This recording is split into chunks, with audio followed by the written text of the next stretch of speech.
ఎన్టీఆర్ జిల్లాలోని విద్యాధరపురం కబేలా సెంటర్ వద్ద గల ఉర్దూ జూనియర్ కాలేజీ నందు విద్యార్థులకు పశ్చిమ నియోజకవర్గ ఎమ్మెల్యే సుజనా చౌదరి పాల్గొన్నారు. సుజనా ఫౌండేషన్ మరియు ఇస్కాన్ ఫౌండేషన్ సంయుక్త ఆధ్వర్యంలో విద్యాన్నపూర్ణ పేరిట ఉచిత మధ్యాహ్న భోజన పథకం ప్రారంభించారు. ఈ సందర్భంగా ఎమ్మెల్యే సుజనా చౌదరి మాట్లాడుతూ గతంలో సుజనా ఫౌండేషన్ నిధులతో కాలేజీ గోడలు నిర్మించడం జరిగిందని, అదే విధంగా నేడు ఇస్కాన్ ఫౌండేషన్ వారితో కలిసి విద్యాన్నపూర్ణ అనే పేరుతో ఉచిత మధ్య అన్న భోజన ఏర్పాటు కల్పించాం. ప్రభుత్వ విద్యా విధానం పటిష్టపరచాలి అనే ఉద్దేశంతో ముందుకు వెళ్తున్నామని, నియోజకవర్గంను ఒక మోడల్ నియోజకవర్గంగా రూపుదిద్దడానికి కృషి చేస్తున్నాం.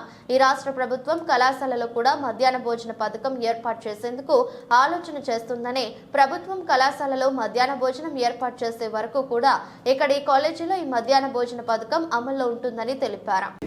చాలా ఇన్కంప్లీట్గా ఉందని చెప్పి 2 నెలల క్రితం వచ్చి చూస్తే ఈ పారాపెట్ వాల్స్ అవన్నీ లేవు, పిట్టగోడలు అంటారు కదా, అవన్నీ లేకుండా పిల్లలు కింద పడతారేమో అని భయం వేసి ఫౌండేషన్ తరఫున వస్తువులు చేసి కట్టించారు అని అంటే ఇక్కడ వాళ్ళకి భోజన వస్తువులు లేవు అని అంటే ఇస్కాన్ వారి సహకారంతో మేము కూడా ఇద్దరం కలిపి ఇక్కడ ఉన్న పిల్లలందరికీ స్టాఫ్ కూడా మధ్యాహ్నం ఇంటర్మీడియట్కి ఇంతకుముందు ప్రభుత్వంలో లేదు, ఇంటర్మీడియట్ వాళ్ళకి కావాలని చెప్పి ఇక్కడ స్పెషల్గా భోజన వస్తువు కల్పించాం. ఇప్పుడు ప్రభుత్వం కూడా చేద్దామని వాళ్ళు కూడా ప్లాన్ చేస్తున్నాం. మంచి పరిణామమే, ఎందుకంటే పిల్లలకి పోషకాహారం కనుక ఖరీదు సరిగ్గా పెట్టి వాళ్ళకి సమయాన్ని కనుక వేస్ట్ కాకుండా చేస్తే వాళ్ళు చదువు మీద ఎక్కువ శ్రద్ధ పెడతారని చెప్పి నా ఉద్దేశం. వాళ్ళ ఉదయం కూడా గాంధీ మున్సిపల్ స్కూల్కి వెళ్తే వాళ్ళ పిల్లలు చాలా చక్కగా మంచి ఇంగ్లీష్ మాట్లాడుతున్నారు, చాలా బాగా ఉంది, చాలా సంతోషంగా ఉంది. ఈ ప్రభుత్వ అన్ని స్కూల్కి అంటే 1 by 1 మన Vijayawada west is the best అంటే విజయవాడ పశ్చిమ నియోజకవర్గంలో ఒక మోడల్ నియోజకవర్గంగా చేయాలని నా ఉద్దేశం. ఆ విధంగా 1 by 1 స్టడీ చేసి ఉర్దూ కాలేజ్ మొదలుపెట్టాము, కొన్ని స్కూల్ మొదలుపెట్టాము, కంప్యూటర్ ల్యాబ్స్ చేపిస్తాము. ఇవన్నీ కూడా ఈరోజు మన భారతదేశంలో ఆర్థిక వ్యవస్థ పెరగడం వలన సరైన మంచి పనులు చేయడానికి ప్రజాప్రతినిధులు గట్టిగా పనిచేస్తే డబ్బు కొరత అనేది రాదు.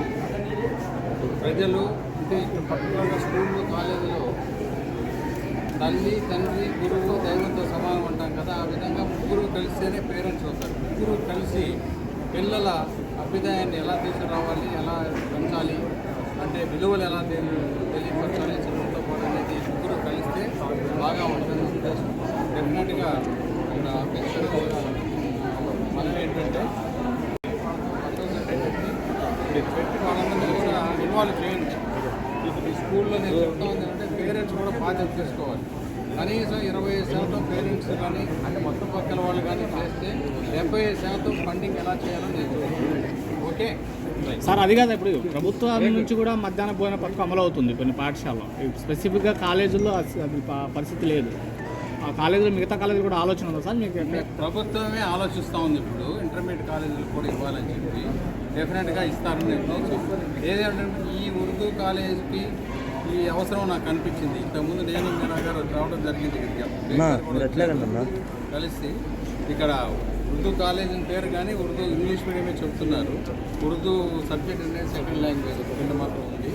డెఫినెట్గా ఈ కాలేజీలో 180 మంది ఉన్నారట. పొటెన్షియల్ అయితే 500 మంది దాకా స్టూడెంట్స్ చదువుకోవచ్చు. కాబట్టి ఇది కనుక ఇక్కడ మౌలిక సదుపాయాలు ఇంప్రూవ్ చేస్తే, ల్యాబ్ ఎక్విప్మెంట్ అంతా చేస్తే డెఫినెట్గా పిల్లలు వస్తారని చెప్పి నా ఉద్దేశం.